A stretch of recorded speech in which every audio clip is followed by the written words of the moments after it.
Please be advised that the nutrition recommendations provided in this video are of a general nature for cancer survivors. Individual nutritional requirements are subject to variance based on various factors. Please consult with a healthcare provider for a tailored prescription. The nutritional information and advice presented are in no way intended as a substitute for medical consultation.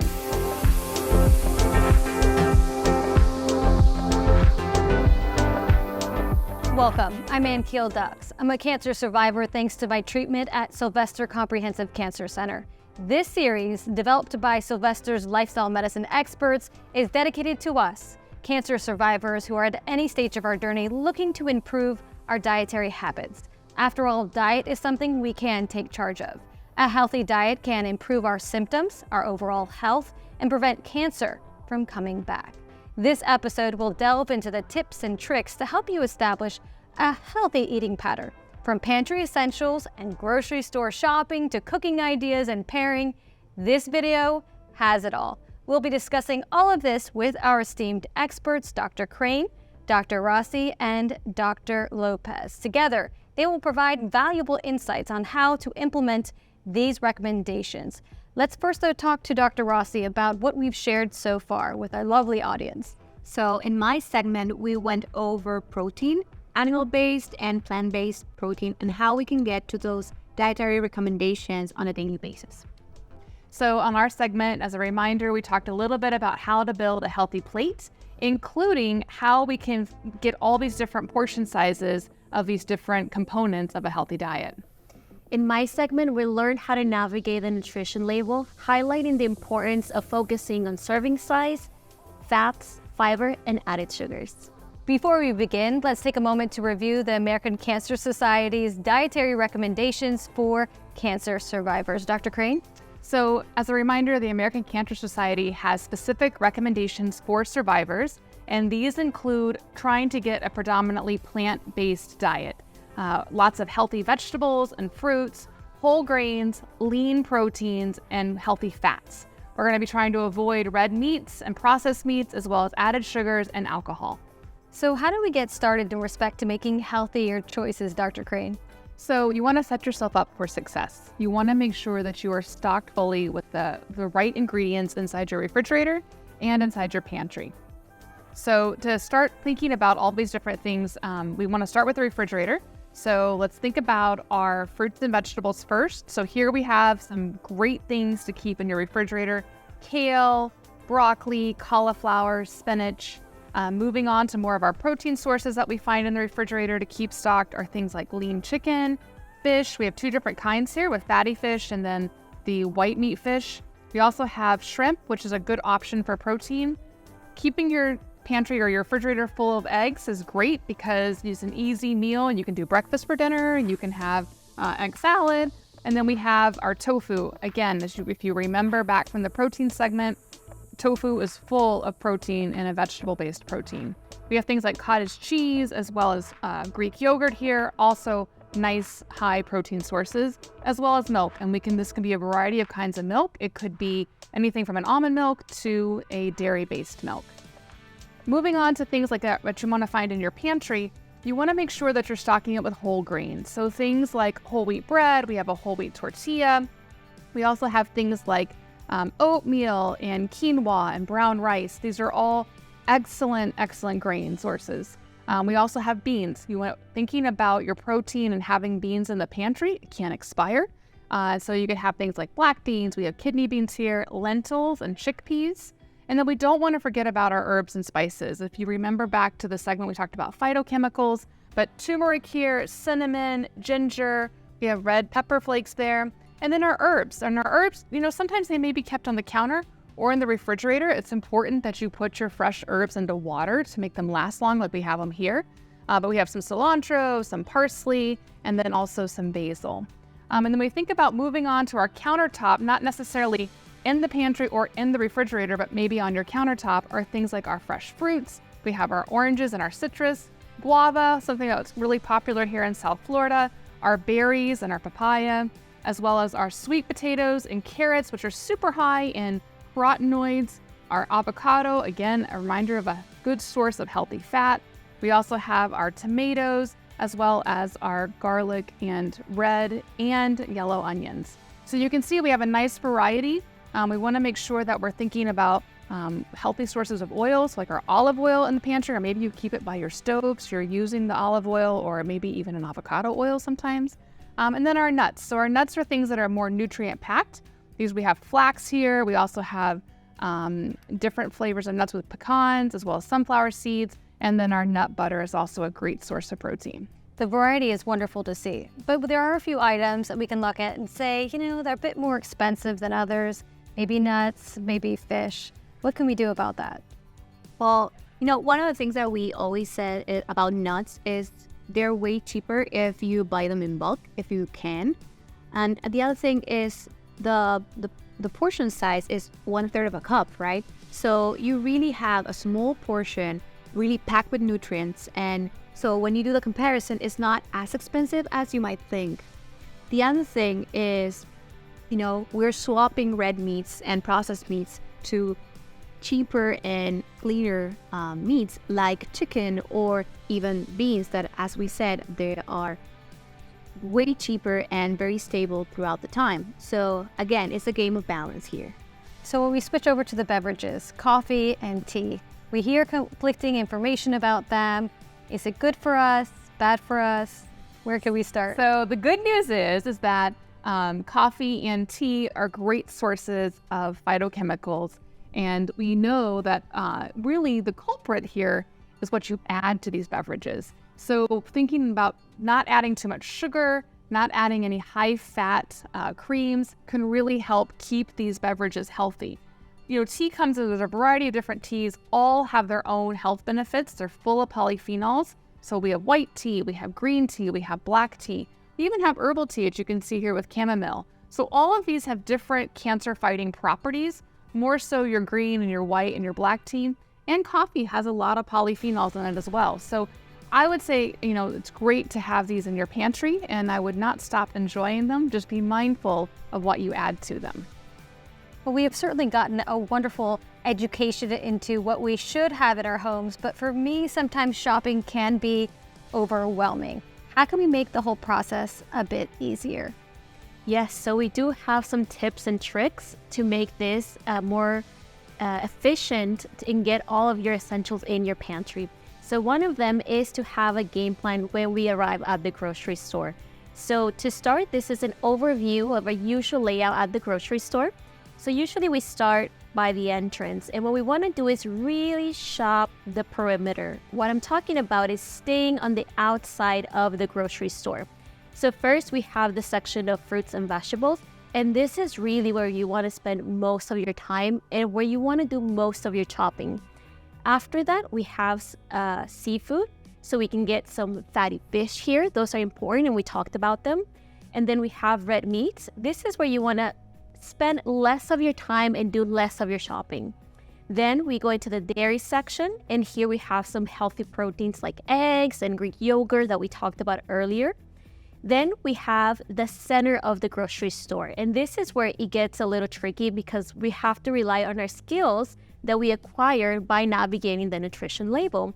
This is where you're going to spend some time looking at those products and really comparing serving sizes, calories, fats, fiber, added sugars, importantly. And then we have the frozen section. This is where you can get some healthy fruits and vegetables that are frozen and that they will maintain their quality over time. We have the coffee and tea section where you can get some of your green teas that are good with and full of polyphenols. And we also have spices that can really add flavor to your foods and also have tons of antioxidants. We have the alcohol section. This is where we want to avoid temptation. So here, we try to shop with moderation. If anything, if we can stay away from this, that would be way better. But overall, we want to do most of the shopping on the perimeter and just use some of those strategies that we learned for this middle section. And so we've talked about cost a bit. So as I look about navigating my new route, we want to talk about the cost of fresh fruit and vegetables. I know you mentioned frozen, so perhaps we're already on our way. Yeah, so it's important to think about buying in season. So fruits and vegetables may be a little bit cheaper when we think about buying them in the correct season. Even though nowadays you can find almost every fruit and vegetable year round, you will see price drops when certain vegetables and fruits are in season. The other thing is, as Melissa mentioned, we can also talk about having things that are frozen. So there's no decreased benefit to having your vegetables frozen, your fruits frozen, or even your meats frozen. In fact, most of our produce is picked at the peak of season when we actually have it frozen. And so it's going to be, you're not going to have to worry about season as much. And so thinking those are good cost-effective ways to keep the prices down. And I was thinking about my first turn in the grocery store, and of course, every time, organic, non-organic, what do I do? Yeah, this is a great question because organic is something that people have a lot of questions about. And what we know is that there isn't enough scientific evidence to support that you should only buy organic, especially when cost is a factor. So I think what's important is that people are eating their fruits and vegetables. You know, you can do things like washing your vegetables and fruits really well. They're important to make sure that you're getting any pesticides off of them, as well as making sure that you are peeling anything like a sweet potato here. When you peel that sweet potato off, a lot of times you're losing the skin. When you peel the skin, a lot of the pesticides that may have been incorporated in it. So the most important thing that I always tell people is that you want to make sure you're eating your fruits and vegetables. We know without a doubt that is going to decrease your risk of cancer. The evidence is less conclusive about organic.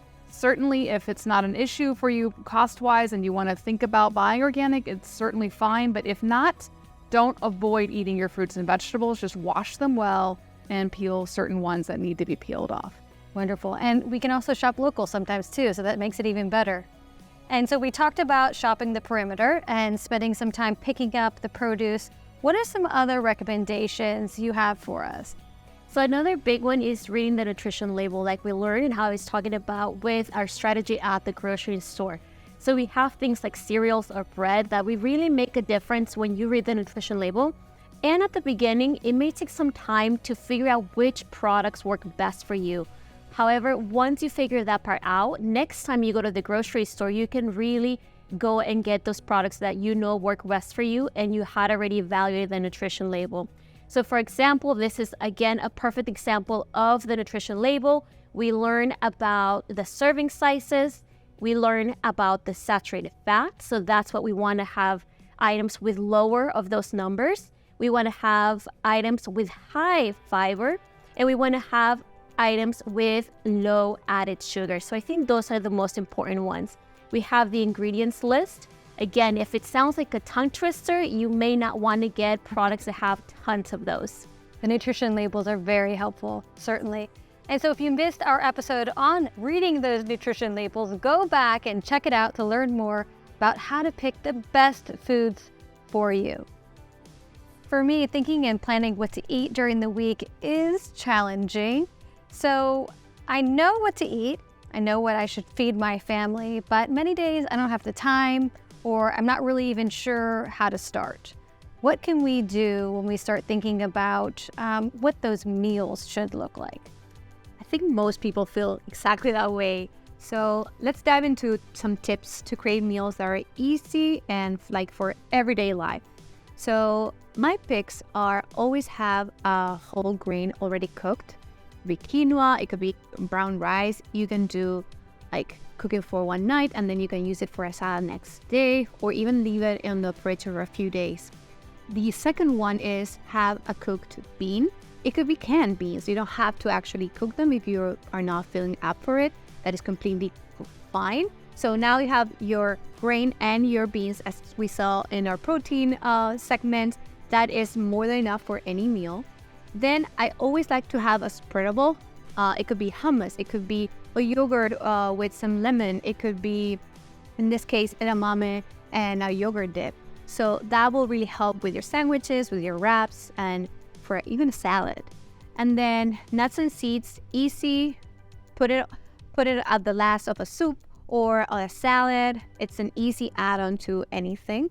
And then last but not least, having good whole grains, bread or tortillas, anything that really helps you with that easier way to kind of have it ready to go when you need it. And if we go like really deep into kind of like, okay, what do I do with, I have my cooked rice, what do I do with it? Well, first night you can do a stir fry. The second day you can do a salad. Then you can do croquettes. You put some egg in, and then you just put it in and bake them. So you have from one ingredient like 3 different ways to do it in a very easy way. Same thing with like your cuts, having cut fruits and vegetables. That really helps you with kind of getting everything tossed into a salad when you are working home or you're running late. So many options here. Well, Dr. Lopez, we talked about this idea that healthy eating doesn't have to be time consuming. Talk us through some other ideas you have for us so that we understand that fully and can make those smart decisions. Absolutely. As Dr. Rossi mentioned earlier, there are some things that you can do, such as washing your vegetables and your fruits ahead of time. After coming back from the grocery store, this can save you time in the future. You can also cut and chop some of them. You don't have to do all of them, but keeping a portion cut and ready for you to start incorporating them into your meals is a great option to keep in mind. And so I know we talked about earlier some yogurt, Greek yogurt. Is that on the list? Absolutely. Greek yogurt is a great option on the go, and it's versatile, it's protein packed, perfect alone, with fruit, or even as a topping. And you think about it too as it could be breakfast, it can be a snack, it can be lunch. So it's nice to have some things in your refrigerator ready to go for all the different meals. Exactly. And so talking about some things that edge more towards snacks, any ideas? Absolutely. We have a perfect example of popcorn, which is a whole grain. And if you choose the option with lower butter or lower fat, that can even be even healthier. So let's wrap this up, but we first want to talk about those key takeaways. Dr. Crane? Yeah, so my biggest takeaway for people to remember is that you are going to eat what you have in your pantry and in your refrigerator. So have those healthy choices ready and available for you. My biggest takeaway is to shop smarter, not harder. So remember, eating healthy does not have to be expensive. Shop the perimeter, read those nutrition labels so you're better prepared when you are at the grocery store. I guess my last one would be having some basics ready to go can support your journey to a healthier diet. And if you want any of the recipes that we showed you in this series, make sure to click because they're right there. And these are certainly great tips and tricks. I can't wait to try them out on my next grocery store run. I'm certainly excited about that. Thank you so much for watching our Survivorship Nutrition series. A special thank you to Clutch and our sponsors for supporting this creative and special series.